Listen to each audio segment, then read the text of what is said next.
A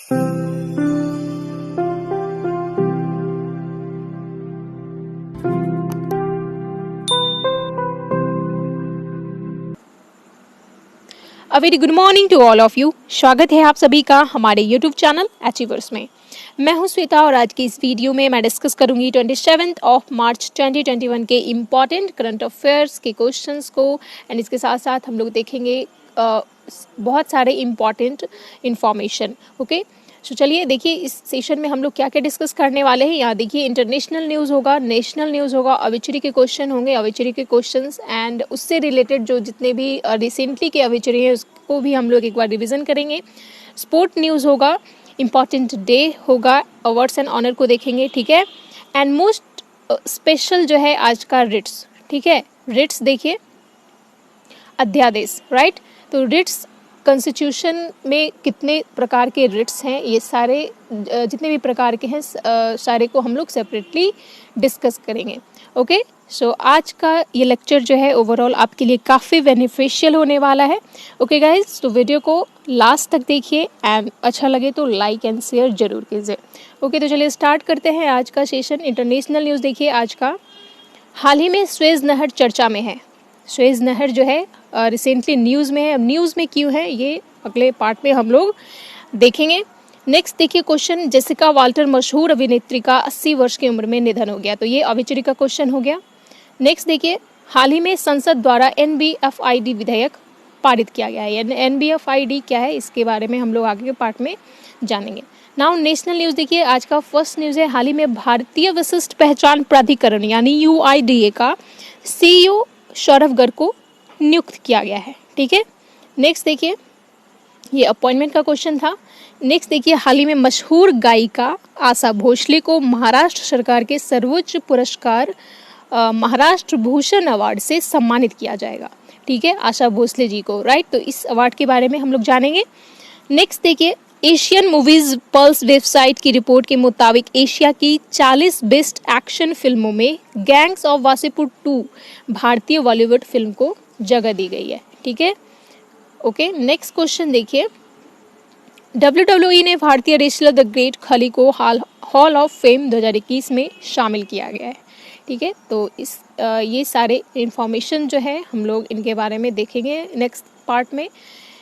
now question देखिए, प्रधानमंत्री नरेंद्र मोदी बांग्लादेश की आज़ादी की 50वीं वर्षगांठ में शामिल होने के लिए 2 दिवसीय दौरे पर गए हैं, ठीक है।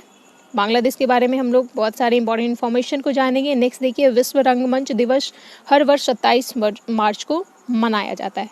क्या मनाया जाता है? वर्ल्ड थिएटर डे, ठीक है। तो इम्पॉर्टेंट डे जो है मार्च का, यहाँ पे एक बार जो है आपको रिविज़न हो जाए। सो नाउ स्टार्ट करते हैं हम लोग करंट अफेयर्स के पहले हम लोग स्टार्ट करते हैं रिट्स को, ठीक है। रिट्स के बारे में सबसे पहले जानते हैं। रिट्स, इसे देखिए रिट भी कहा जाता है, ठीक है। क्या कहा जाता है? रिट, रिट्स या फिर रिट। ओके, तो रिट्स का मतलब क्या होता है? रिट का हिंदी मीनिंग होता है, लिटरल मीनिंग होता है अध्यादेश, ठीक है। रिट मतलब अध्यादेश, यानी जब कोर्ट या जुडिशरी के द्वारा कोई आदेश या फिर अध्यादेश जारी की जाती है तो उसे रिट कहते हैं। और ये अध्यादेश कब जारी किया जाता है? जब फंडामेंटल किसी सिटीजन के फंडामेंटल राइट का हनन होता है, या फिर जब कोई गवर्नमेंट ऑफिसर अपने ड्यूटी को अच्छे तरीके से प्रॉपर वे में फॉलो नहीं कर पाते हैं, तब जो है रिट जारी किया जाता है। और भी कई कंडीशन है जिसके लिए रिट को जारी किया जाता है कोर्ट के द्वारा। ओके, तो वो जो है सारे कंडीशन को मैं आगे बताऊंगी, ठीक है। तो इस अध्यादेश को जो है रिट कहा जाता है, ओके, जो कोर्ट के द्वारा जारी की जाती है, सिंपल। और ये रिट जो है आर्टिकल 32 के तहत सुप्रीम कोर्ट के द्वारा जारी की जाती है। ओके, सुप्रीम कोर्ट के द्वारा आर्टिकल 32 के तहत जारी की जाती है। और ये ऑब्वियस भी है, आर्टिकल 2 के तहत ये जारी की जाती है रिट को। क्यों? क्योंकि आर्टिकल 32 जो है हमारा soul and heart of constitution कहा जाता है। और वो क्यों कहा जाता है? अच्छा, ये soul and heart of constitution किन के द्वारा कहा गया है? डॉक्टर भीमराव अंबेडकर जी के द्वारा कहा गया है आर्टिकल 32 को soul and heart of constitution, right. And ऐसा क्यों कहा गया? क्योंकि इसमें जो है संवैधानिक उपचारों का अधिकार दिया गया है, राइट टू कॉन्स्टिट्यूशनल रेमेडीज का राइट दिया गया है आर्टिकल 32 में, यानी जब कभी भी किसी सिटीजन के फंडामेंटल राइट का हनन किया जाता है तो उस सिटीजन के पास राइट है कि वो इसके खिलाफ सुप्रीम कोर्ट में कंप्लेन कर सकते हैं, ठीक है। और उसके बाद सुप्रीम कोर्ट के पास पावर दिया गया है, उनको पावर है कि इसके खिलाफ एक्शन ले सकते हैं। ओके, तो फंडामेंटल राइट को सिक्योर करने के लिए रिट जारी की जाती है। ओके, याद रखिएगा। और सुप्रीम कोर्ट को है, देखिए इसके लिए सुप्रीम कोर्ट को protector of fundamental right of citizen भी कहा गया है। क्यों? क्योंकि हमारे फंडामेंटल राइट जब हनन की जाती है, हमारा फंडामेंटल राइट जब किसी सिटीजन का हनन होता है तो सुप्रीम कोर्ट जो है एक्शन लेते हैं। ओके, तो इसलिए भी जो है सुप्रीम कोर्ट को protector of fundamental right of citizen कहा गया है एंड गार्जियन ऑफ कॉन्स्टिट्यूशन कहा गया है। किसे? सुप्रीम कोर्ट को। तो ये भी याद रखिएगा। तो ये सारी पावर एंड राइट जो है आर्टिकल 32 के तहत है। और रिट सिर्फ ऐसा नहीं है कि सिर्फ सुप्रीम कोर्ट के द्वारा ही जारी किया जाता है, बल्कि हाई कोर्ट के द्वारा भी रिट जारी की जाती है। बट हाई कोर्ट के द्वारा ये रिट जो है आर्टिकल 226 के तहत जारी की जाती है, ये याद रखिएगा। सुप्रीम कोर्ट के द्वारा आर्टिकल 32 के तहत जारी की जाती है ना, हाई कोर्ट के द्वारा आर्टिकल 226 के तहत जारी की जाती है। एंड इनफैक्ट यहाँ पे जो है देखिए सुप्रीम कोर्ट से हाई कोर्ट को ज़्यादा पावर दी गई है। वो कैसे? सुप्रीम कोर्ट आर्टिकल 32 के तहत सिर्फ फंडामेंटल राइट के लिए ही अध्यादेश को जारी कर सकता है, बट हाई कोर्ट जो है फंडामेंटल राइट के साथ साथ जो है लीगल राइट को भी फंडामेंटल राइट के साथ साथ लीगल राइट के लिए ये अध्यादेश जारी कर सकता है। तो यहाँ पे जो है सुप्रीम कोर्ट से थोड़ा सा हाई कोर्ट के पास ज़्यादा पावर दिए गए हैं। ओके, तो याद रखिएगा दोनों आर्टिकल को, article 32 and article 226। Okay, now अभी देखिए इसके पार्ट पे आते हैं। ओके, रिट के अध्यादेश के 5 पार्ट होते हैं, 5 टाइप होते हैं। दैट इज फर्स्ट बंदी प्रत्यक्षीकरण, जिसे इंग्लिश में हेबियस कॉर्पस बोला जाता है। नेक्स्ट है परमादेश रिट, दूसरा रिट जो है परमादेश जिसे मैंडामस बोला जाता है। थर्ड है प्रोहिबिशन, जिसे प्रतिषेध रिट कहा जाता है, उत्प्रेषण लेख हो गया। फोर्थ जिसे रिट ऑफ सर्टियरी कहा जाता है, right. And fifth one is अधिकार परीक्षा, जिसे क्यू वारंटो कहा जाता है। तो ये सारे रिट जो है हम लोग देखेंगे। तो सबसे पहले हम लोग फर्स्ट पे आते हैं, ठीक है। फर्स्ट क्या है? हेबियस कॉर्पस, यानी बंदी प्रत्यक्षीकरण। नाम से आपको पता चल रहा है बंदी प्रत्यक्षीकरण, यानी किसी को बंदी बना लिया जाता है। तो सिंपल वे में इसका जो लिटरल मीनिंग है हेबियस कॉर्पस का, वो देखिए इसका लिटरल मीनिंग है टू ब्रिंग द बॉडी। क्या है? टू ब्रिंग द बॉडी या फिर to present the body, right. तो इसका मतलब क्या हुआ? ये जो है देखिए फॉर एग्जाम्पल से समझिए, कोई भी व्यक्ति है जिसे पुलिस जो है अपने रिमांड पे रखी है, कस्टडी पे रखी है, ठीक है, इलीगली उसे रिमांड पे रख रही है, उसे कोर्ट में प्रेजेंट नहीं किया गया है। तब क्या होता है? तब उस पर्सन के, जो पर्टिकुलर पर्सन को पुलिस रखी हुई है बिना कोर्ट में प्रेजेंट किए हुए, तो उस पर्सन के फैमिली मेंबर कोर्ट में अपील कर सकते हैं इस चीज़ को लेकर के, इस चीज़ को रख सकते हैं अपनी बात को। उसके बाद सुप्रीम कोर्ट के द्वारा जो है जुडिशली एक्शन लिया जाता है, क्या? रिट को जारी करते हुए। और कौन रिट जारी किया जाता है उस टाइम? हेबियस कॉर्पस, ठीक है। सुप्रीम कोर्ट या फिर कोई भी कोर्ट के द्वारा जो है हेबियस कॉर्पस को जारी किया जाता है। और पुलिस ऑफिसर के खिलाफ, ओके याद रखिएगा, पुलिस ऑफिसर के खिलाफ ये बंदी प्रत्यक्षीकरण अध्यादेश जारी की जाती है और उसे बोला जाता है कि आप 24 आवर के अंदर जो है उस पर्टिकुलर पर्सन को कोर्ट में प्रेजेंट करें। ये जो है बंदी प्रत्यक्षीकरण अध्यादेश में कहा जाता है। ओके, तो याद रखिएगा इस अध्यादेश को हेबियस कॉर्पस कहा जाता है, जो कि पुलिस ऑफिसर के खिलाफ जारी की जाती है। Okay, clear. नाउ नेक्स्ट देखिए, नेक्स्ट है मैंडामस। ओके, क्या है? परमादेश रिट, जिसे हिंदी में कहा जाता है। तो ये मैंडामस क्या हुआ? इसका मीनिंग है to give the mandate, to give the mandate, यानी कॉमन लैंग्वेज में बोले तो टू डू योर जॉब और ड्यूटी, ठीक है। आप अपना ड्यूटी करें, आप अपना काम करें, यानी यह रिट जारी की जाती है जब कोई गवर्नमेंट ऑफिसर, कोई सरकारी अधिकारी अपना ड्यूटी जो है अच्छी तरीके से फॉलो नहीं करते हैं, प्रॉपर वे में अपना वो ड्यूटी नहीं कर रहे होते हैं, तब ये परमादेश जो है ये कोर्ट के द्वारा जारी की जाती है, ठीक है। फॉर एग्जांपल आप पुलिस स्टेशन गए कोई कंप्लेन लिखवाने, बट पुलिस जो है आपकी कंप्लेन नहीं फाइल कर रही है, तब उस टाइम पे क्या होता है, कोर्ट के द्वारा मैंडामस यानी परमादेश रिट जारी की जाती है कि भाई साहब आप कंप्लेन क्यों नहीं लिख रहे हो, आपको ये करनी पड़ेगी क्योंकि आपका ये ड्यूटी है। ओके, सो ऐसे केस में जो है ये पुलिस गवर्नमेंट ऑफिसर को उनकी ड्यूटी को फॉलो करवाने के लिए प्रॉपर वे में ये मैंडामस जारी की जाती है। ऑलराइट, और एक चीज़ यहाँ पे ध्यान रखिएगा, काफ़ी इंपॉर्टेंट है, ये मैंडामस जो है परमादेश रिट ये राष्ट्रपति और राज्यपाल के अगेंस्ट जारी नहीं हो सकती है। ओके, राष्ट्रपति और गवर्नर जो है राज्यपाल, इनके खिलाफ जारी नहीं हो सकती है। प्रेसिडेंट एंड गवर्नर को इस रिट से मैंडामस से सिक्योर किया गया है। ओके, समझ रहे हैं आप, मतलब मैंडामस जो है सभी गवर्नमेंट ऑफिसर जैसे प्राइम मिनिस्टर ही क्यों ना हो, ठीक है, प्राइम मिनिस्टर, सीएम हो गए, आईएएस आईपीएस, जितने भी गवर्नमेंट ऑफिसर हैं एक्सेप्ट प्रेसिडेंट एंड गवर्नर, ठीक है, ये रिट जो है उनके लिए जारी की जाती है। ओके, तो ये पॉइंट याद रखिएगा, प्रेसिडेंट एंड गवर्नर को इस मैंडामस से सिक्योर किया गया है। ओके, नाउ नेक्स्ट देखिए प्रोहिबिशन, ठीक है, जिसका हिंदी मीनिंग होता है प्रतिषेध रिट, ठीक है, प्रतिषेध, प्रोहिबिशन मतलब प्रतिषेध होता है, ठीक है। तो प्रोहिबिशन आप ये नेम से इसका समझ रहे हैं, प्रोहिबिशन मतलब क्या होता है, टू फॉरबिड, राइट, क्या होता है, टू फॉरबिड मतलब मना करना, रोकना, ठीक है, प्रोहिबिट करना। तो यह अध्यादेश जो है कब जारी की जाती है, यह अध्यादेश अपर कोर्ट के द्वारा, अपर जुडिशरी के द्वारा जो है ये जारी की जाती है लोअर कोर्ट को, ठीक है। और कब जारी की जाती है, जब लोअर कोर्ट अपने अधिकार क्षेत्र से बाहर जाकर कार्य करते हैं, यानी लोअर कोर्ट के पास जो कार्य करने के लिए राइट नहीं है फिर भी वो कार्य कर रहे हैं, तब जो है अपर कोर्ट के द्वारा लोअर कोर्ट को ये मतलब प्रोहिबिट किया जाता है, ठीक है, कि आप जो है ऐसा नहीं कर सकते हैं, आप अपने अधिकार क्षेत्र में रह करके कार्य करें, ठीक है। तो ये ऐसा किया जाता है, ये प्रोहिबिशन, रिट ऑफ प्रोहिबिशन को जारी करते हुए। ऑल राइट, क्लियर है। नाउ नेक्स्ट देखिए, काफ़ी सिंपल था। नाउ फोर्थ वन इज देखिए रिट ऑफ सर्ट्योरी, ठीक है, रिट ऑफ सर्ट्योरी जिसका हिंदी मीनिंग है उत्प्रेषण लेख, राइट, क्या है, उत्प्रेषण लेख। और ये उत्प्रेषण लेख क्या होता है, इसका देखिए बेसिक मीनिंग होता है produce the certificate, right, produce the certificate.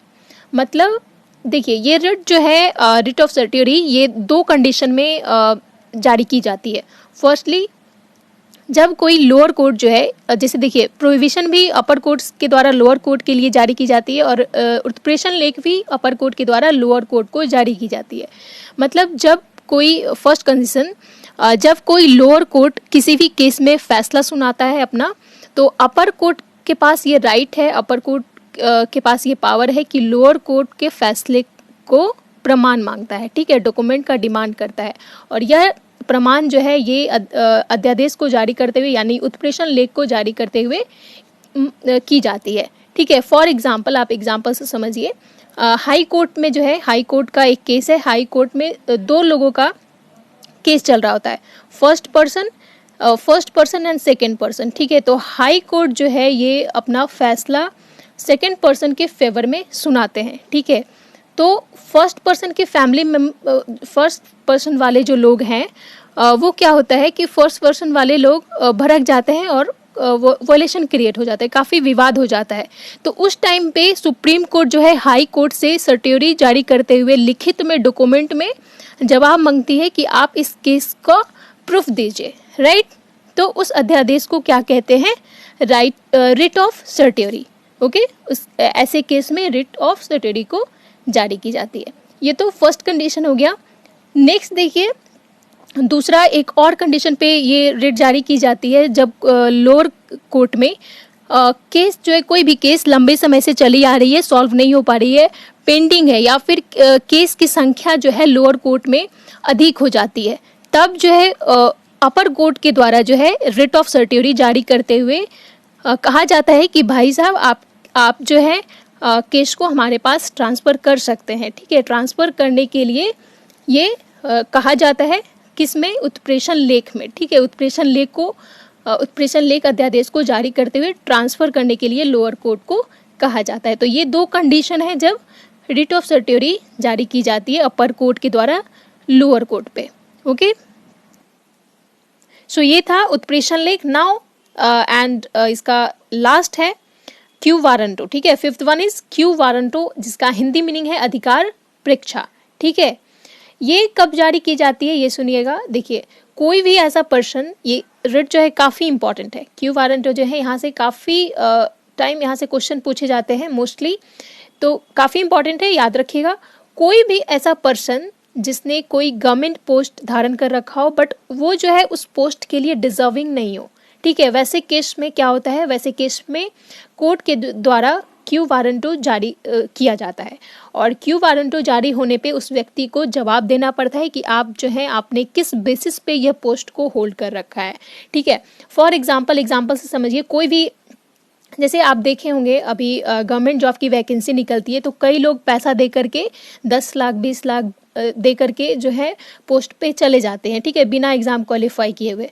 तो कई बार ऐसा होता है, जो गवर्नमेंट चेंज हो जाने के बाद कई बार इंक्वायरी बैठ जाती है, ठीक है। इंक्वायरी होने के बाद वैसे पर्सन को गिल्टी पाया जाता है और उसके खिलाफ कोई वारंटो जारी की जाती है। तब क्या होता है, जब गिल्टी पाया जाता है तो उसके खिलाफ उस टाइम कोर्ट के द्वारा क्यू वारंटो जारी की जाती है, यानी अधिकार परीक्षा जारी की जाती है कि आपने जो पोस्ट धारण कर रखा है वो आपके लिए डिजर्विंग नहीं है, कृपया आप इसे खाली कर दें, ठीक है। तो ये ऐसे केस में कोर्ट के द्वारा, याद रखिएगा, अधिकार परीक्षा का अध्यादेश जारी किया जाता है। क्लियर? आई थिंक आप लोग को क्लियर होगा। ये पांचों रिट जो है, habeas corpus, mandamus, prohibition, writ of certiorari and quo warranto. Okay, so guys, I hope आपको पसंद आया होगा। नाउ मूव करते हैं नेक्स्ट हमारा आज का करंट अफेयर्स पे। ओके, सो चलिए आज का फर्स्ट क्वेश्चन देखते हैं। हाल ही में स्वेज नहर चर्चा में है, यह किन दो सागर को जोड़ता है? Recently Suez Canal is in discussion which two seas connected. काफी इंपॉर्टेंट क्वेश्चन है। देखिए, स्वेज नहर वर्ल्ड लार्जेस्ट कैनल, दुनिया का सबसे बड़ा नहर है स्वेज कैनल, ठीक है। तो ये किन दो सागर को जोड़ता है? दैट इज लाल सागर और भूमध्य सागर, right. Red sea and Mediterranean sea को कनेक्ट करता है कौन? स्वेज नहर, ठीक है। और दो कॉन्टिनेंट को डिवाइड करता है, that is Africa and Asia, ठीक है। अफ्रीका और एशिया को डिवाइड करता है स्वेज कैनल। और यह नहर जो है यूरोप और एशिया के बीच होने वाले, मतलब जो ट्रेड होते हैं यूरोप और एशिया के बीच, यह वाटरवे शॉर्टकट का काम करता है, शॉर्टकट की तरह यूरोप और एशिया के बीच में जो ट्रेड होते हैं, यानी यूरोप से एशिया का सबसे छोटा समुद्री मार्ग बनाता है स्वेज नहर। ऑल राइट, ये भी ध्यान रखिएगा, यहाँ से दुनिया का 10% ट्रेड गुजरता है। दुनिया का 10% ट्रेड जो है स्वेज कैनल से गुजरता है। तो रिसेंटली न्यूज़ में क्यों है ये, बेसिकली ये जानिए आप। यहाँ पे एक विशालकाय आकार का एक देख रहे हैं आप यहाँ पे पिक्चर में, ये स्वेज कैनल है और यहाँ पे एक विशालकाय आकार का एक कार्गो शिप जिसका नेम है एमवी एवर गिवन, राइट, यहाँ पे फंस गया है। और जिसके कारण से वहाँ पे जो रास्ता है, वाटरवे है, पूरी तरीके से ब्लॉक हो चुका है और काफ़ी ट्रैफिक हो रखा है। और करीब 150 जहाज जो है वहाँ पे फंसे हुए हैं, ठीक है, इस रीजन में। और इसी की वजह से करीब $10 बिलियन की कीमत का सामान भी अटका पड़ा है। हालांकि कार्गो शिप ये जो है इसको निकालने का प्रयास जारी है वहाँ के इजिप्ट गवर्नमेंट के द्वारा, बट अभी जो है सक्सेसफुल नहीं हो पा रहा है। ओके, लेट्स सी कब तक ये हो पाता है। तो याद रखिएगा, न्यूज़ में है इसलिए आपके लिए काफ़ी इंपॉर्टेंट हो जाता है स्वेज कैनल, ठीक है। इससे जितने भी इससे रिलेटेड न्यू क्वेश्चंस पूछे जाते हैं, जितने भी क्वेश्चन बनते हैं उस पर उसको याद रखिए, ध्यान में रखिएगा। नाउ देखिए क्वेश्चंस पे आते हैं, एक्स्ट्रा क्वेश्चन जो आपके लिए रखे गए हैं। फर्स्ट क्वेश्चन है, देखिए, विश्व का सबसे बड़ा झील कौन सा है? विश्व का सबसे बड़ा नहर, तो अभी आपने देखा स्वेज कैनल। विश्व का सबसे बड़ा झील कौन सा है? जिसका नेम है Caspian lake, right. Caspian lake is the largest lake of world, right, विश्व का सबसे बड़ा झील। एंड अरल सागर किन दो देशों के बीच है? अरल सागर जो है, अरल सी जो है, किन दो देशों के बीच है? That is Kazakhstan and Uzbekistan. Okay, ये भी इंपॉर्टेंट है। भूमध्य सागर की कुंजी किसे कहा जाता है? भूमध्य सागर की कुंजी किसे कहा जाता है?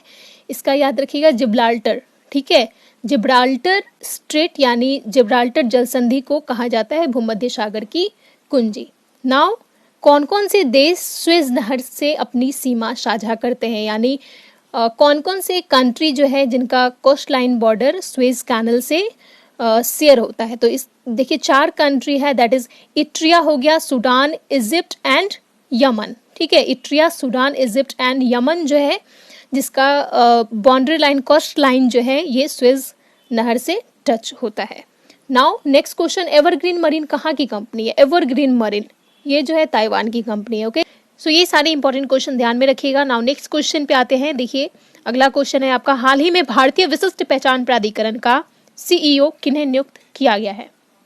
Recently, who was appointed as the CEO of Unique Identification Authority of India, right? तो सौरभ गर्ग ये देखिए पिक्चर में है, इन्हें अपॉइंट किया गया है सीईओ के रूप में। किसका? UIDAI के रूप में। ठीक है, यानी इसका फुल फॉर्म क्या होता है? फुल फॉर्म याद रखिएगा, unique identification authority of India के सीईओ के रूप में सौरभ गर्ग को नियुक्त किया गया है और हिंदी में इसे भारतीय विशिष्ट पहचान प्राधिकरण कहा जाता है। यह एक स्टैच्यूटरी अथॉरिटी यानी वैधानिक प्राधिकरण है जो गवर्नमेंट द्वारा 12 जुलाई 2016 में इसको आधार और अन्य सब्सिडी के प्रावधानों के तहत जो है स्थापित किया गया था। ठीक है, याद रखिएगा। नाउ और भी क्वेश्चन देखिए अपॉइंटमेंट से रिलेटेड, कुछ जो रिसेंटली की अपॉइंटमेंट है उससे रिलेटेड देखिए कुछ इंपॉर्टेंट क्वेश्चन यहाँ दिया गया है। भारत के अगले मुख्य न्यायाधीश कौन बनाए जाएंगे? काफ़ी इंपॉर्टेंट क्वेश्चन है आपके आने वाले एग्जाम के लिए। भारत के नेक्स्ट जो चीफ जस्टिस होंगे वो कौन होंगे? इनका नाम है NV रामाना, राइट? क्या है? NV रामाना, और ये 48वें चीफ जस्टिस होंगे। ठीक है, 48वें चीफ जस्टिस होंगे। अभी शरद अरविंद बोबड़े जी हैं जो अप्रैल में इनकी रिटायरमेंट होगी। ओके, उसके बाद NV रामाना जो है next chief justice of India के रूप में अपॉइंट किए जाएंगे। नाउ नेक्स्ट क्वेश्चन देखिए, हाल ही में राज्यसभा में विपक्ष के नेता कौन बने हैं? हाल ही में राज्यसभा में विपक्ष के नेता कौन बने हैं? मल्लिकार्जुन खड़गे, राइट? नेक्स्ट, PIB के महानिदेशक, PIB के डायरेक्टर जनरल के रूप में किसे अपॉइंट किया गया रिसेंटली? जयदीप भटनागर को। किसे? जयदीप भटनागर। नाउ नेक्स्ट, राष्ट्रीय अनुसूचित जाति आयोग के नए अध्यक्ष किन्हें बनाया गया है? तो इसका राइट आंसर होगा विजय सांपला। विजय सांपला को राष्ट्रीय अनुसूचित जाति आयोग के नए चेयरमैन के रूप में अपॉइंट किया गया है। नाउ नेक्स्ट देखिए, ICC के अध्यक्ष अभी कौन है? ICC के अध्यक्ष के रूप में अपॉइंट किए गए हैं ग्रेस बार्कले को। ओके, सो ये सारे अपॉइंटमेंट जो है रिसेंटली के हैं, याद रखिएगा, काफी इंपॉर्टेंट है। नाउ नेक्स्ट क्वेश्चन पे आते हैं। देखिए, हाल ही में किस गायिका को महाराष्ट्र सरकार के सर्वोच्च पुरस्कार महाराष्ट्र भूषण अवार्ड से सम्मानित किया जाएगा? Recently which singer will be honoured with the Maharashtra Bhushan award, the highest award of the government of Maharashtra? तो सबसे पहले देखिए ये अवार्ड के बारे में जानिए। महाराष्ट्र भूषण अवार्ड, ये अवार्ड जो है महाराष्ट्र गवर्नमेंट के द्वारा दिए जाने वाला सबसे बड़ा पुरस्कार है, राइट? तो यह अवार्ड कई फील्ड में, कई क्षेत्र में दिए जाते हैं, like literature, art, sport, science के फील्ड में, समाज सेवा के फील्ड में, स्वास्थ्य कार्य के क्षेत्र में। तो इन सभी क्षेत्र में जो है विशेष योगदान के लिए यह अवार्ड से सम्मानित किया जाता है। कौन से अवार्ड है? महाराष्ट्र भूषण अवार्ड। ठीक है, तो रिसेंटली इंडिया के legendary singer, one of the legendary singer Asha Bhosle ji को महाराष्ट्र गवर्नमेंट के द्वारा जो है महाराष्ट्र भूषण अवार्ड से सम्मानित किए जाने की घोषणा की गई है। ओके, काफी इंपॉर्टेंट है, याद रखिएगा। ये देखिए पिक्चर में, यहाँ आशा भोसले जी हैं। ओके, सो नाउ अवार्ड से रिलेटेड कुछ इंपॉर्टेंट क्वेश्चन देख लीजिए। लता मंगेशकर को किस वर्ष भारत रत्न से सम्मानित किया गया? लता मंगेशकर इन्हीं की सिस्टर है आशा भोसले की। तो लता मंगेशकर को भारत रत्न से सम्मानित किया गया था 2001 में। स्वर कोकिला के नाम से लता मंगेशकर को ही जाना जाता है, स्वर कोकिला। सबसे पहली बार भारत रत्न किन्हें दिया गया था? तो सबसे पहली बार भारत रत्न दिया गया था इंडिया के सेकंड प्रेसिडेंट कौन थे? सर्वपल्ली राधाकृष्णन, राइट? सर्वपल्ली राधाकृष्णन को 1954 में 1954 में, ठीक है, 1954 में दिया गया था सर्वपल्ली राधाकृष्णन को, जो कि हमारे इंडिया के सेकंड प्रेसिडेंट थे और फर्स्ट वाइस प्रेसिडेंट थे। ठीक है, तो याद रखिएगा सबसे पहली बार उन्हें भारत रत्न दिया गया था। प्रणब मुखर्जी को किस वर्ष भारत रत्न से सम्मानित किया गया? प्रणब मुखर्जी को 2019 में, ओके, 2019 में इनको सम्मानित किया गया था भारत रत्न से। एंड APJ अब्दुल कलाम को 1997 में, 1997 में APJ अब्दुल कलाम को भारत रत्न से सम्मानित किया गया था। और कैलाश सत्यार्थी को किस वर्ष शांति का नोबेल पुरस्कार मिला? तो कैलाश सत्यार्थी को मिला कब? 2014 में, राइट? 2014 में, 2014 में कैलाश सत्यार्थी को शांति का नोबेल पुरस्कार मिला था। और 2020 में किसे दिया गया है? एक ऑर्गेनाइजेशन को दिया गया है, वर्ल्ड फूड ऑर्गेनाइजेशन, राइट? सो याद रखिएगा सारे अवार्ड से रिलेटेड क्वेश्चन को। नाउ नेक्स्ट क्वेश्चन देखिए। एशियन मूवीज पर्ल्स वेबसाइट की रिपोर्ट के मुताबिक एशिया की 40 बेस्ट एक्शन फिल्मों में किन भारतीय बॉलीवुड फिल्मों को जगह दी गई है? According to the report of Asian Movies Pulse website, which Indian Bollywood film has been ranked among the 40 best action film of Asia, right? तो ये रिपोर्ट जो है ध्यान रखिएगा, एशियन मूवीज पल्स वेबसाइट के द्वारा ये रिपोर्ट जारी किया गया है, जिसमें 40 बेस्ट एक्शन फिल्म में, एशिया की 40 बेस्ट एक्शन फिल्म में गैंग्स ऑफ वासेपुर 2, इंडिया की फिल्म गैंग्स ऑफ वासेपुर 2 को स्थान दिया गया है among 40 best film of Asia, right? ध्यान में रखिएगा 40 बेस्ट फिल्मों में गैंग्स ऑफ वासेपुर 2 को प्लेस किया गया है, यानी रैंक दिया गया है, राइट? नाउ ये देखिए गैंग्स ऑफ वासेपुर का ये पोस्टर है। नाउ इम्पोर्टेंट क्वेश्चन देखिए, अभी रिसेंटली ही नेशनल अवार्ड जारी किए गए थे, national award 67th national award अभी दिए गए थे। तो इसमें इससे रिलेटेड क्वेश्चन है, हाल ही में 66वें राष्ट्रीय पुरस्कारों की घोषणा की गई थी, जिसमें सर्वश्रेष्ठ हिंदी फिल्म का पुरस्कार किसने जीता है? तो बेस्ट हिंदी मूवी का अवार्ड जो है किसे दिया गया है? छिछोरे को, राइट? छिछोरे काफ़ी अच्छी मूवी है, सुशांत सिंह राजपूत की मूवी थी, राइट? तो उनको जो है उनकी फिल्म को ये नेशनल अवार्ड दिया गया था बेस्ट हिंदी फिल्म के लिए।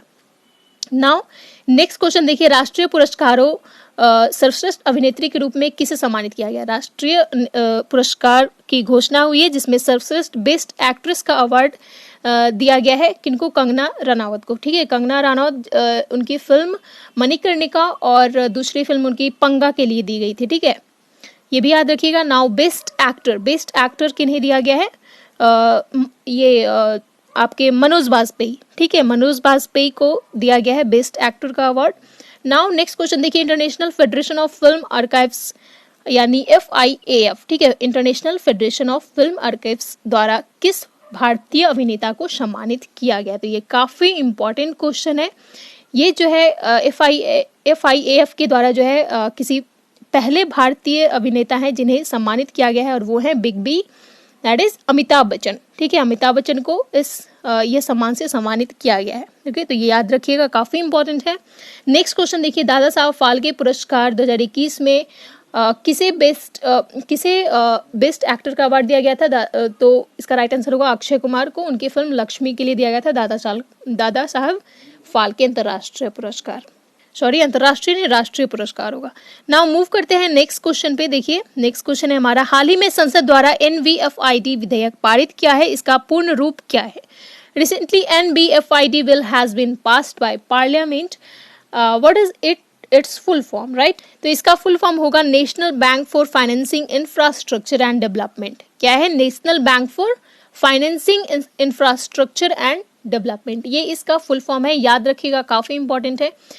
ये NBFID जो है, देखिए ये अभी जो रिसेंटली फाइनेंशियल बिल पारित की गई थी, उसमें NBFID को 10 साल की आयकर छूट और निजी क्षेत्र के विकास वित्त संस्थानों को 5 साल की कर छूट प्रदान किया गया है, ठीक है? जिसे नेक्स्ट 5 ईयर्स तक बढ़ाया जा सकता है। तो ये इसका फुल फॉर्म याद रखिएगा, NBFID। नाउ इम्पॉर्टेंट यहाँ पे क्वेश्चन देखिए लिया गया है, हाल ही में संसद ने एक वित्त विधेयक पारित किया है, ये वित्त विधेयक के बारे में किस अनुच्छेद में दिया गया है? ठीक है, रिसेंटली जो है वित्त विधेयक पारित किया गया है, तो वित्त विधेयक के बारे में किस अनुच्छेद में दिया गया है? तो फाइनेंशियल बिल के बारे में जो है आर्टिकल 1110 यानी आर्टिकल 110 में इसका उल्लेख आपको देखने को मिलता है, वित्त विधेयक का उल्लेख, ठीक है? तो रिसेंटली जो है 2021 में 2021 में अभी फाइनेंशियल बिल 2021 को अभी पास किया गया है, ओके? तो याद रखिएगा यहाँ से क्योंकि अभी विधेयक जो है पारित की गई है 2021 में, तो यहाँ से क्वेश्चन आपको देखने को मिल सकते हैं कि किस आर्टिकल में वित्त विधेयक का जिक्र है, तो आर्टिकल 110। नाउ आरबीआई का स्थापना कब हुआ था? आरबीआई का एस्टैब्लिशमेंट कब किया गया था? 1 अप्रैल 1935। ठीक है, स्थापना दिवस मनाया जाता है आरबीआई का कब? 1 अप्रैल को 1935 को इसकी स्थापना की गई थी। अभी आरबीआई के गवर्नर कौन है, आप लोग कमेंट सेक्शन में बता सकते हैं। ओके, नाउ एसबीआई का स्थापना कब हुआ था? एसबीआई की establishment 1 April, again RBI and SBI का सेम डे पे हुआ था, 1 अप्रैल दोनों का है, बट ईयर जो है इसका 1955 है। ठीक है, इसका 1955 में हुआ था। सेबी का स्थापना, सेबी जिसका फुल फॉर्म है security exchange board of India, and इसका हेडक्वार्टर मुंबई में है, और इसका जो है एस्टैब्लिशमेंट 12 अप्रैल 1988, 1988 में इसकी एस्टैब्लिशमेंट की गई थी 12 अप्रैल को। नेक्स्ट क्वेश्चन देखिए, वार्षिक वित्तीय विवरण का उल्लेख संविधान के किस अनुच्छेद में? वार्षिक वित्तीय विवरण यानी एनुअल फाइनेंशियल स्टेटमेंट का जो जिक्र है वो आर्टिकल 1110 में है। किस में है? आर्टिकल 1112, राइट, सॉरी 10 में ये आर्टिकल तो आप देखिए वित्त विधेयक के बारे में दिया गया है, और आर्टिकल 112 यानी 112 अनुच्छेद में एनुअल फाइनेंशियल स्टेटमेंट का उल्लेख किया गया है।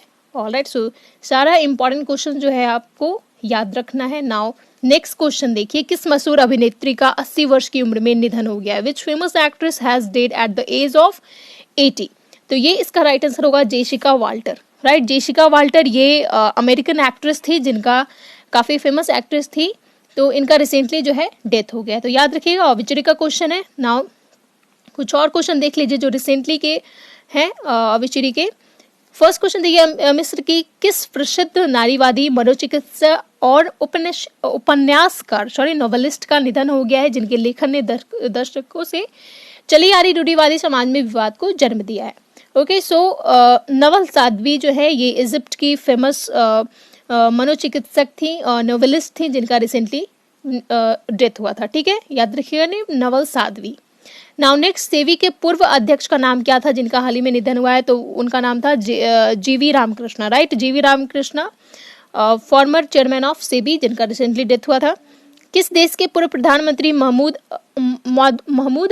अहमद है, यहाँ पे थोड़ा सा मिस्टेक है, महमूद अहमद का हाल ही में निधन हुआ है, तो ये फॉर्मर पीएम थे बांग्लादेश के, राइट।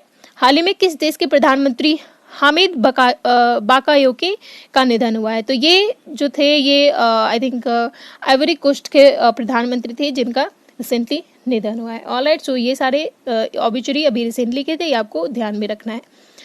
नाउ नेक्स्ट क्वेश्चन पे आते हैं, देखिए काफी इंपॉर्टेंट क्वेश्चन है। प्रधानमंत्री नरेंद्र मोदी किस देश की आज़ादी की 50वीं वर्षगांठ में शामिल होने के लिए 2 दिवसीय दौरे पे गए हैं? Prime Minister Narendra Modi has gone on a two-way visit to join the 50th anniversary of the independence of its country. तो यहाँ आप देख रहे हैं पिक्चर में शेख हसीना के साथ में प्रधानमंत्री नरेंद्र मोदी हैं, तो राइट आंसर क्या होगा? बांग्लादेश, राइट। बांग्लादेश के पीएम है ये शेख हसीना। तो बांग्लादेश के 2 दिवसीय यानी विजिट पे गए हैं प्रधानमंत्री नरेंद्र मोदी। क्यों? क्योंकि बांग्लादेश की आज़ादी का 50 साल पूरे हो गए हैं। कब? 26 मार्च को, राइट। 26 मार्च को जो है 50 साल पूरे हुए। 1971 में पाकिस्तान से बांग्लादेश आज़ाद हुआ था, तब जो है इंडियन गवर्नमेंट के द्वारा काफ़ी सहयोग किया गया था इसके इंडिपेंडेंस, इसको लिबर्ट करने में बांग्लादेश को। तो अभी 26 मार्च को बांग्लादेश के इंडिपेंडेंस का गोल्डन जुबली मनाया जा रहा है, जिसमें कई कंट्री के डिप्लोमेट जो है शामिल हुए हैं। तो हमारे प्रधानमंत्री नरेंद्र मोदी भी 2 दिवसीय यात्रा पे बांग्लादेश गए हैं। ऑल राइट, और जाना तो बनता ही है, हमारे पड़ोसी हैं और काफ़ी स्ट्रॉन्ग रिलेशन शेयर करता है, काफ़ी स्ट्रॉन्ग बॉन्ड है इंडिया और बांग्लादेश का, राइट। सो याद रखिएगा, बांग्लादेश के PM Sheikh Hasina and president कौन है? अब्दुल हामिद, राइट। नाउ कुछ इंपॉर्टेंट क्वेश्चन देख लीजिए इससे रिलेटेड। बांग्लादेश को आज़ादी कब मिला था? 1971 में, राइट। 1971 में पाकिस्तान से मिला था। बांग्लादेश का पूर्व नाम क्या था? बांग्लादेश का पूर्व नाम था पूर्वी पाकिस्तान कहा जाता था, राइट। 1947 में जब इंडिया के डिवीज़न के टाइम इसे पूर्वी पाक के नाम से पाक का पूर्वी भाग घोषित किया गया था, ठीक है। तो इसलिए जो है इसे पूर्वी पाकिस्तान बोला जाता था पहले, ओके, डिवीज़न के टाइम पे। नाउ नेक्स्ट क्वेश्चन देखिए, बांग्लादेश भारत के किस राज्य से सीमा साझा करता है? तो ये इन 5 स्टेट ऑफ इंडिया जो है बांग्लादेश के साथ इसका बाउंड्री टच करता है, दैट इज वेस्ट बंगाल हो गया, असम हो गया, Meghalaya, Tripura and Mizoram, right. West Bengal, Assam, Meghalaya, Tripura and Mizoram, ये 5 स्टेट है जिसकी बाउंड्री जो है ये बांग्लादेश से टच होता है। नेक्स्ट क्वेश्चन है कि भारत का सबसे ज्यादा किस देश से सीमा साझा करता है। ओके, भारत सबसे ज्यादा किस देश से सीमा साझा करता है और कितना किलोमीटर है। ओके, सो इसका राइट आंसर होगा बांग्लादेश। ओके, बांग्लादेश से सबसे ज्यादा बाउंड्री लाइन जो है ये इंडिया का शेयर होता है और ये कितना किलोमीटर है, आई थिंक 15106.7 समथिंग किलोमीटर है, ठीक है। 15,106 किलोमीटर बाउंड्री लाइन जो है सबसे ज्यादा इंडिया से बांग्लादेश का साझा होता है। नाउ नेक्स्ट क्वेश्चन देखिए, भारत और बांग्लादेश के बीच कौन सा रेखा है। भारत और बांग्लादेश के बीच कौन सा रेखा है, Radcliffe line, right. Radcliffe line जो सर सिरिल रेडक्लिफ के द्वारा 1947 में निर्धारित किया गया था। बेसिकली ये रेडक्लिफ लाइन जो है इंडिया एंड पाकिस्तान को अलग करने के लिए किया गया था। तो उस टाइम पे बांग्लादेश तो पाकिस्तान का पार्ट था, ओके। बाद में ये डिवीजन हुआ, बाद में 1971 में बांग्लादेश के निर्माण के बाद जो है ये इंडिया और बांग्लादेश का भी पार्ट बन गई, ओके। सो याद रखिएगा, रेडक्लिफ लाइन पाकिस्तान और इंडिया के बीच में भी ये बाउंड्री लाइन है और ये बांग्लादेश और भारत के बीच भी ये रेखा है जिसे रेडक्लिफ लाइन बोला जाता है, ओके। सो याद रखिएगा। नाउ नेक्स्ट क्वेश्चन पे आते हैं, विश्व रंगमंच दिवस हर वर्ष किस दिन मनाया जाता है। World theatre day is celebrated every year on which day. So इसका राइट आंसर होगा 27 मार्च, ठीक है। आज के दिन जो है वर्ल्ड थिएटर डे के रूप में सेलिब्रेट किया जाता है, ओके। सो याद रखिएगा। नाउ हम लोग रिवीजन कर लेते हैं, मार्च में कई इंपॉर्टेंट दिवस जो है, कई इंपॉर्टेंट डे मनाए गए हैं, ओके। कई इंपॉर्टेंट डे आते हैं मार्च में। सो एक बार जो है आप लोग रिवीजन कर लीजिए। 1 मार्च को कौन सा डे मनाया जाता है, zero discrimination day, right. Zero discrimination day 1 मार्च। उसके बाद 3 मार्च को आता है important world wild life day, okay. Next 8 मार्च इंटरनेशनल वुमेन डे। 15 मार्च हो गया आपका वर्ल्ड कंज्यूमर राइट डे। उसके बाद आता है 16 मार्च को नेशनल वैक्सीनेशन डे। अभी वैक्सीनेशन का टाइम चल रहा है तो हो सकता है इंपॉर्टेंट हो आपके एग्जाम के लिए। 16 मार्च को नेशनल वैक्सीनेशन डे, ओके। 20 मार्च को इंटरनेशनल डे ऑफ हैप्पीनेस, जिसके दिन हैप्पीनेस इंडेक्स को रिलीज किए गए थे। तो इंटरनेशनल डे ऑफ हैप्पीनेस कब, 20 मार्च को, ओके। उसके बाद 21 मार्च को क्या आता है, world forestry day, right. World forestry day कब, 21 मार्च को। उसके बाद मोस्ट इंपॉर्टेंट 22 मार्च को क्या आता है, वर्ल्ड वाटर डे, विश्व जल दिवस के रूप में मनाया जाता है कब, 22 मार्च को, ओके। उसके बाद 23 मार्च वर्ल्ड मेट्रोलॉजिकल डे एंड 24 मार्च को ट्यूबरकुलोसिस डे, ठीक है। तो ये सारे कुछ इंपॉर्टेंट डे थे आपके मार्च से, ओके। सो सारे को ध्यान में रखिएगा और मोस्टली उन दिवस को ध्यान में रखिएगा जो इन्वायरमेंट से रिलेटेड है, ओके। नाउ मूव करते हैं हमारा नेक्स्ट क्वेश्चन पे। WWE ने किस भारतीय रेसलर को हॉल ऑफ फेम 2021 में शामिल किया है। Which Indian wrestler has been inducted into the Hall of Fame 2021 by WWE? WWE का फुल फॉर्म क्या होता है, इसका फुल फॉर्म होता है वर्ल्ड रेसलिंग एंटरटेनमेंट, राइट। तो सबसे पहले देखिए, ये वर्ल्ड रेसलिंग एंटरटेनमेंट जो है ये एक American integrated media and entertainment company है, ठीक है। अमेरिकन कंपनी, और कैसी कंपनी है, American integrated media and entertainment company है, जिसे मुख्य रूप से कुश्ती के लिए जाना जाता है। क्यों जाना जाता है, रेसलिंग के लिए जाना जाता है। तो WWE जो है ये अभी 2021 में हॉल ऑफ फेम में किसे शामिल किया गया है, किस भारतीय रेसलर को, यहाँ पे आप देख रहे हैं द ग्रेट खली है, ठीक है। तो इसका राइट आंसर होगा ऑप्शन ए, द ग्रेट खली को हॉल ऑफ फेम में शामिल किया गया है, किसके द्वारा, WWE के द्वारा, ओके। सो और ये भी ध्यान रखिएगा, द ग्रेट खली जो है ऐसे पहले भारतीय होंगे जिनकी एंट्री हॉल ऑफ फेम में होगी, okay. So this is important. Now next यहाँ पे देखिए इंपॉर्टेंट क्वेश्चन दिया गया है, ग्रेट खली का अन्य नाम क्या है। इनका अन्य नाम क्या है, दिलीप सिंह राणा, ओके। दिलीप सिंह राणा इनका अदर नेम है। 2019 में किस भारतीय क्रिकेटर को हॉल ऑफ फेम में शामिल किया गया था। 2019 में किस भारतीय क्रिकेटर को हॉल ऑफ फेम में शामिल किया गया था। तो इसका राइट आंसर होगा वन एंड ओनली आपके master blaster, that is Sachin Tendulkar को, ठीक है। सचिन तेंदुलकर को 2019 में भारतीय हॉल ऑफ फेम में शामिल किया गया था। ओके, भारतीय कुश्ती महासंघ ने हाल ही में किन 2 पहलवानों को वार्षिक अनुबंध से बाहर कर दिया है? तो इसका राइट आंसर होगा सुशील कुमार एंड साक्षी मलिक। ठीक है, WFI के द्वारा जो है, भारतीय कुश्ती महासंघ के द्वारा सुशील कुमार और साक्षी मलिक को अभी वार्षिक अनुबंध से बाहर कर दिया गया है। सो नाउ मूव करते हैं question of the last day. Okay, देखिए क्वेश्चन क्या था। हाल ही में भारत और किस देश के मध्य स्थायी सिंधु आयोग परमानेंट इंडस कमीशन की 116वीं बैठक नई दिल्ली में संपन्न हुई? Recently 116th meeting of permanent Indus commission between India and which country was held in new Delhi? तो इसका राइट आंसर होगा पाकिस्तान। ठीक है, परमानेंट इंडस कमीशन, ये कमीशन जो है इसकी 116वीं बैठक थी, जिसे भारत और किसके बीच? पाकिस्तान के बीच। ओके, भारत और पाकिस्तान के बीच जो है ये संपन्न हुई। कहाँ? न्यू दिल्ली में। ठीक है, ये भी याद रखिएगा, न्यू दिल्ली में ये मीटिंग हुई थी। ओके, सो इसका राइट आंसर देखिए किन लोगों ने दिया है। बहुत ही कम लोगों के द्वारा आंसर आया था। Sanaya Sharma, Aryan Kumar, RP Singh Rajput and I can and I will. ठीक है, तो इन लोगों एंड यस एंड एक और है सलोनी सिंह। ठीक है, तो इन लोगों के द्वारा जो है आंसर दिया गया है। ओके, सो नाउ मूव करते हैं क्वेश्चन ऑफ द डे। आज का क्वेश्चन है देखिए आपके लिए, UN वर्ल्ड हैप्पीनेस रिपोर्ट 2021 की सूची में भारत 149 देशों में किस स्थान पर है? In the list of UN world happiness report 2021 India rank in 149 countries. काफ़ी इजी क्वेश्चन है। आई थिंक आप लोग को ये क्वेश्चन तो है ऐसे ही याद हो गया होगा, इतने बार रिविजन करवा दिए गए हैं।